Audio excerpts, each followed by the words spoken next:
All right, we're going to move on now to our top 5 wide receivers. Now that we are done with those running backs, again, we have a lot of similar people, not the exact same, and not even the exact same 5 guys. But I'm going to lead with my number 5, which is where I considered a lot of different people.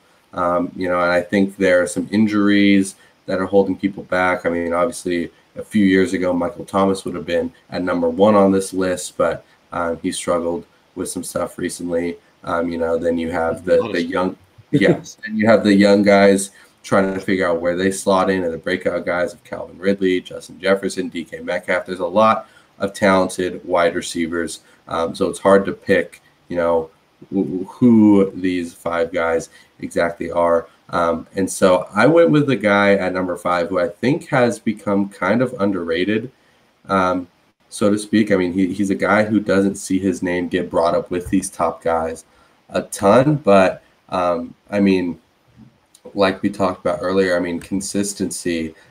He is incredibly consistent. I mean, he's played in the NFL for 7 seasons. He has 1,000 yards each of those 7 seasons, which I believe is a record, or at least tied for an NFL record. And that's Mike Evans, now playing with Tom Brady, who is definitely the best guy he has had throw the ball to him. I mean, this is the guy who was there for Jameis Winston's 30-30 season and years before that. So he doesn't have the benefit of playing with, or he does now, but did not have the benefit of playing with some of these great quarterbacks his whole career, like some of these other guys on this list that we're going to talk about have. But yeah, Mike Evans, I mean, he's a lock for 1,000 yards every year. He's got 61 touchdowns. He's, hit double digits 3 times. And when we're looking at a lot of these guys, or when I was looking at a lot of these guys to kind of slot in there, none of them can compare to just the guarantee that Mike Evans is. Like I talked about Michael Thomas. We've seen him not do it. We've only seen some of these other guys do it 1 or 2 times, but we've seen Mike Evans do it every single year of his career, and I think that is what gets him the highly contested number 5 spot on my list. I'm a fan of Mike Evans. I know that there's a little bit of, hate that gets thrown his way these past few seasons, and saying he's not that good. He's just 6'5" and has long arms. Whatever people want to say about it. Like you had said, 1,000-yard seasons every year he's been in the league. That should say it enough. And that's what Jameis Winston throwing him the ball for 6 of those 7 seasons, and he's got a great receiving cast. I will say that's something that definitely helps him out. But he didn't always. He didn't. I mean, now he's got Godwin and Antonio Brown around him for a lot of times. I mean, the Buccaneers were not a very great team. I think he played with at end of his career, Vincent Jackson, who was still Vincent Jackson would probably have been his best teammate. But yeah, so I mean, definitely the case now. But this is a guy who has been able to do it, regardless of who's around him. Mm-hmm. I do like Mike Evans. For my honorable mention, I'll throw out there at your borderline 6-7 spot. I'm going to put Adam Thielen. I think Adam Thielen's probably one of, if not the most underappreciated receiver absolutely, in the NFL. The fact that I'm trying to remember the story that's associated with him again, but he was undrafted, went to he went to Division II school. I think walked on or had barely a scholarship. He has gone from the bottom to the top. And Adam Thielen, I love his ability to – he makes some catches that if those top 2 guys had made those catches, they'd be like, oh, my God, these are the greatest catches I've ever seen. But when he makes these same, one-handed grabs, whatever, it's just, that was a pretty good catch. He's always going to be knocked down a couple of rungs, but hate to knock him down this rung, but not in the top 5 for me, but an honorable mention. Number 5, I'm going to go with Tyreek Hill. I think it's a solid spot for him. He's going to be in the top 10, no ifs, ands, or buts. But the reason I have him at the top 5, and it may even be high to have him here, but I'm just going off of how much of a deep threat he is against any team that he faces. Granted, he has the quarterback with probably the biggest arm in the league throwing to him. If you put Tyreek Hill on the Saints with Drew Brees, disregarding the other receivers around him, he's not going to be getting those 60-yard bombs downfield. Drew Brees just can't get it to him. Tom Brady doesn't have too much of a deep ball anymore either. So he couldn't really flourish as much with those quarterbacks. But working with Patrick Mahomes, where he can throw the ball 70, 80 yards downfield, and he's easily the fastest player in the entire league. I mean, that's really the biggest thing with me, is how much of a deep threat he is and how much of a weapon he can be in special teams. 5 may be a little high, but I'm sticking with it. He's in the top 10 guaranteed, though. Yeah, I mean, I've got him higher on my list. I mean, I'll just talk about him now. I mean, I've got him at number 3. I just think, the game-breaking skill that he has, I mean, he's been doing it. He's been in the league for 5 years. His rookie year was, more of a return specialist and kind of a deep shot guy.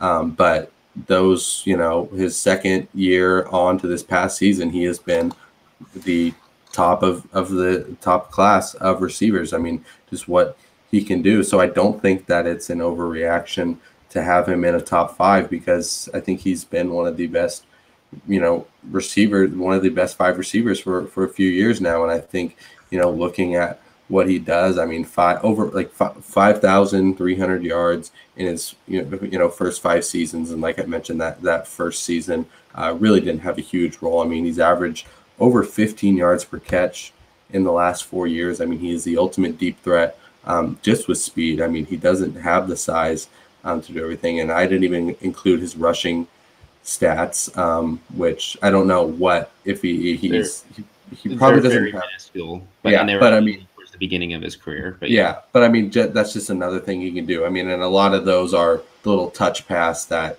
is a reception, but it's basically, a run. I mean, just, the end arounds. He can his speed is game breaking, and his, I mean, you basically have to play a safety over top of him. And even then, it doesn't stop him from getting deep. I mean, there's some plays.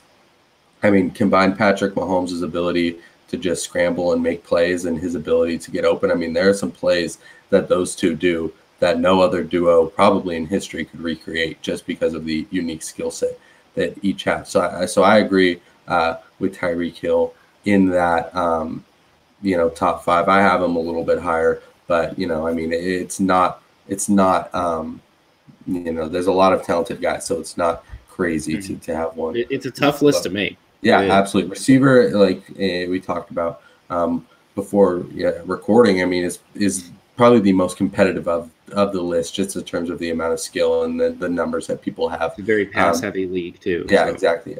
So I'm going to go to my number 4, and I'm going to go with Stefan Diggs, who, probably was the best receiver in the league last year. His first season with the Bills, I mean, he led the NFL in catches and yards, and this is not something that is new to him.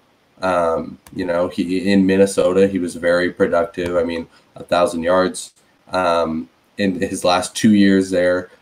He's had over 100 catches twice in his career. He has had a very productive career, a lot of times playing second fiddle to Adam Thielen. So I think just the lack of the longevity of some of these other guys is what keeps him down a bit for me. But, I mean, there's nothing stopping him from just continuing to do what he's doing and work his way up this list, because, he is also a deep threat. Not the same speed as Tyreek Hill, obviously, but, the ability to get open deep. I mean, he's definitely a top tier, one of the best route runners in the league, and just getting open, incredibly hard to guard him. And now that he's matched up with a quarterback like Josh Allen, who can throw it deep, I mean, like you mentioned, he wasn't, like you mentioned with Tyreek Hill, or like not having the quarterbacks that, if you were in a place without a quarterback that could throw it deep, it hurts as a deep threat. We saw that in Minnesota. Kirk Cousins definitely doesn't have the same downfield acumen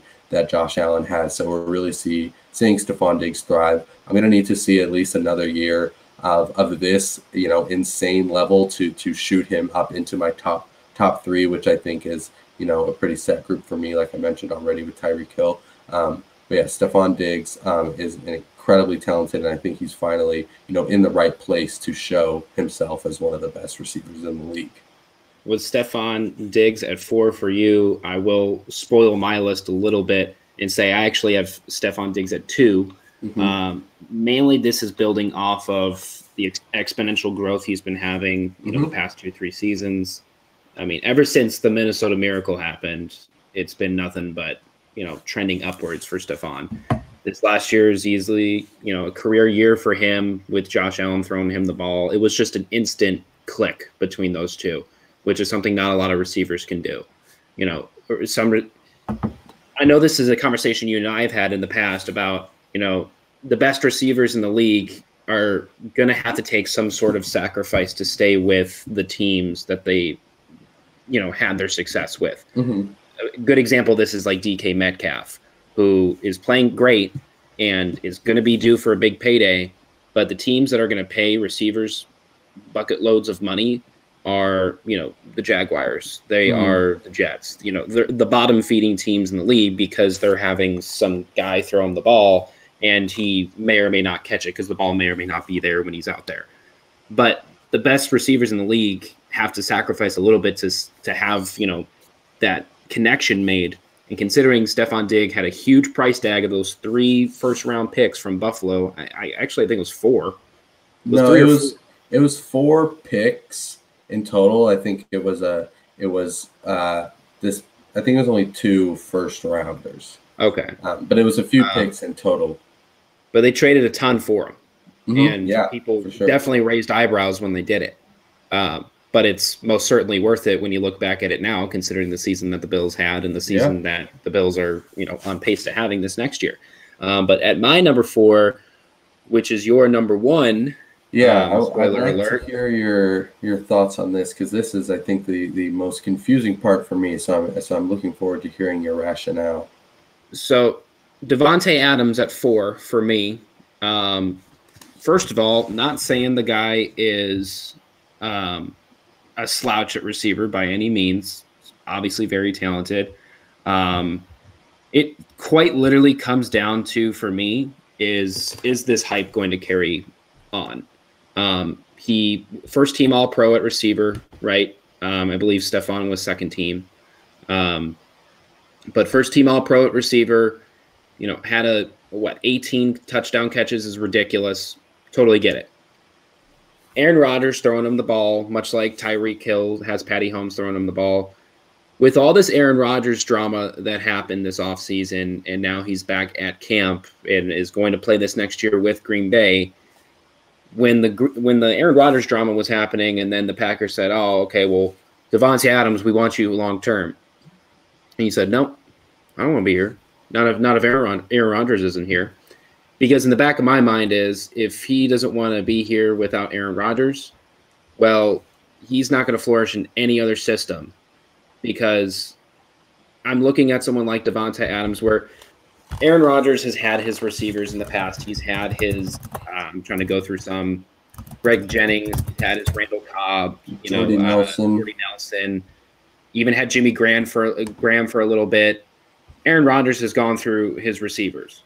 He has had great receivers, and they've had breakout years. Jordy Nelson fell off. I mean, he got old, but Jordy Nelson took a dip. Randall Cobb took a dip in the system down there in Dallas.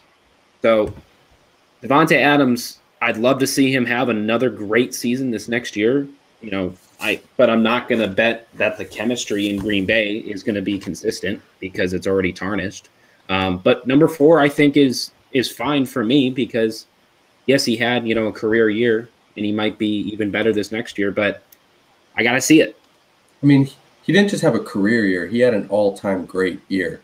You mentioned the 18 touchdowns. That's tied for the 3rd most in NFL history. Do you know the I was about to say, I mean, what's the record? I think Randy Moss has the record, right? Yeah, Randy Moss had 23 and Jerry Rice had 22. Those are the only 2 receivers to get more touchdowns than Davante Adams did. He's tied with Sterling Sharp and Mark Clayton for that record. I mean, that you don't do that just because you are a good player playing with a great quarterback. You have to be a great player to be able to do So that. let me ask you this. What was more impressive, his season or Aaron Rodgers' MVP season? I mean, probably Davante Adams. I mean, he's the third most receiving touchdowns of all time. I mean, Aaron Rodgers' season is impressive when you tie in the narrative of people thought he was kind of done. But, I mean, I don't think it's up there in terms of quarterback seasons as, Davante Adams is. I mean, yeah, we'll have to see him prove himself with another quarterback, whether it's in Green Bay. That's just the thing with me. I just need to see him prove it. Yeah, but I mean, he's played incredibly well. It was 4 seasons of 10-plus touchdowns. He's got over 1,300 receiving yards last year and in 2018, so he's done that twice. And it's just I think he is that good to be the best receiver in the league right now. I mean, I'm gonna call on some supporting evidence here, but Madden they put him in the 99 club over, and I don't agree with that. To be honest, number one receiver in the game. So I mean, I think we're looking at that. There's some evidence right there. I mean, Madden, they put a lot of time and effort into figuring out those ratings. So I'll take a bit of a tip of the cap for. Well, the guy I have at number 1 is the person I believe should be 99. Yeah, I mean, I agree. I agree on the talent of him. But yeah, I'll let you talk on your guy that I do not have on my list. Yeah, number 3 on my list, Cody does not have. That's Julio Jones. Totally get that he's getting up there in age. Injuries, it happens throughout his career and whatnot. But think of it this way. I mean, the moment he got traded to Tennessee, which, to be honest, I still have to remind myself that he's going down to Tennessee. Yeah. The moment he was traded to Tennessee, the sports world was like, is this number 1 offense in the league? Is this just it? Ryan Tannehill's throwing the ball, but they have Derrick Henry and Julio. Is this just, number 1? AJ Brown. And AJ Brown. Like, think about the offense that Minnesota has. Dalvin Cook at running back, Adam Thielen at receiver, and Kirk Cousins throwing the ball. Kirk Cousins and Ryan Tannehill are relatively around the same, talent level. Ryan Tannehill maybe a little higher. But we're talking top 5 people in each position. And they were like, Tennessee is going to be the greatest offense ever. But Minnesota has a similar situation. No one would put them at the number 1 offense. If anything, people would probably say Tampa would have the number 1 offense, or maybe Green Bay or Kansas City. I can't believe I forgot about that. But, number 3 with Julio, he's just with that small group of people that with the game on the line, who are you going to throw it to? Julio's there. Julio's going to go down as probably a top 20 at the very least receiver all time. Julio is an outstanding receiver who's getting there in age. I think he's 30 now, or he's 31. Something like that. Yeah. He's getting there in age, but he's still at, him and Calvin Ridley lit it up in Atlanta. They didn't win games, but they got yards. Yeah. My only thing with Julio Jones is the receiver is just such a competitive position with so many good players that I can't put a guy on my top 5 list right now that just didn't play half the season last year. Obviously, it was because of injury. Right. But I will say I could probably flip-flop Julio and Davante on my list and put Davante at 3 for me. I mean, but yeah, if we're making this list last year, he's probably my number 3. I mean, I think he's in that top 3 for sure. And we'll see what he is. I do think that he may. I don't know what to expect from him. He could be in a decline. I wouldn't be shocked if AJ Brown has better numbers than him this year, because I think AJ Brown is on the up, and we don't know with Julio Jones. So I just think there's some questions about him that still exist. But we can move on to the last guy to talk about here, who I do not disagree with how high you have him. Obviously, I mean, I have him at number 2, and that's DeAndre Hopkins. I mean, he's the guy who's done it with, the worst quarterbacks possible. He, no matter who you throw out there, he has done great. And now he gets Kyler Murray. He had Deshaun Watson, obviously, and now he has Kyler Murray. So he's finally getting some good quarterbacks, and it's helping him out. He's got 6 seasons with over 1,100 yards. 2017 led the league in touchdowns. He's been a first-team All-Pro 3 times. I mean, the dude is just incredibly talented. And I think the only thing hurting him is he has been so good for so long that he started to not become underrated, but I guess overlooked. I mean, we always like to say we always like to put the new guy at number one, which in this case, I do agree it is Davante Adams. But, I think when somebody is so good for so long, we start to look for replacements. And so I think that is kind of impacting him in a way. And that, he didn't have his best season last year just because he's had so many good seasons. So I think we're kind of taking his talent for granted. Yeah. But I absolutely agree with him at the top of the list. I have him at number 2, and that is not anything against him. The fact that the Hail Murray even happened with him catching it over 5 players is absolutely insane. He's incredibly talented. So I have no problem with if anybody else you had at number 1, I might have taken an issue with, but him at number 1, I don't really have an issue with at all. I'm just going to keep it short and simple. Yep. Game on the line, tied game, in the red zone, time winding down, 0 seconds left on the clock. Mm-hmm. If I had to pick any person in the league right now to throw it up to, doesn't matter if it was over one guy, 5, or all 11, I'm throwing it to DeAndre Hopkins. Yeah, of course. There's just no one that I would trust more than DeAndre Hopkins, just, plain and simple. Mm-hmm. Yeah, that's not a crazy thing. And it comes down to how we do these lists, because in that scenario, I also take DeAndre Hopkins. But if I'm trying to throw a 75-yard bomb, I take Tyreek Hill. If I want a whole season, maybe I want Davante Adams. So, it does, we have different ways of doing this. But, yeah, I do not disagree with DeAndre Hopkins there at all.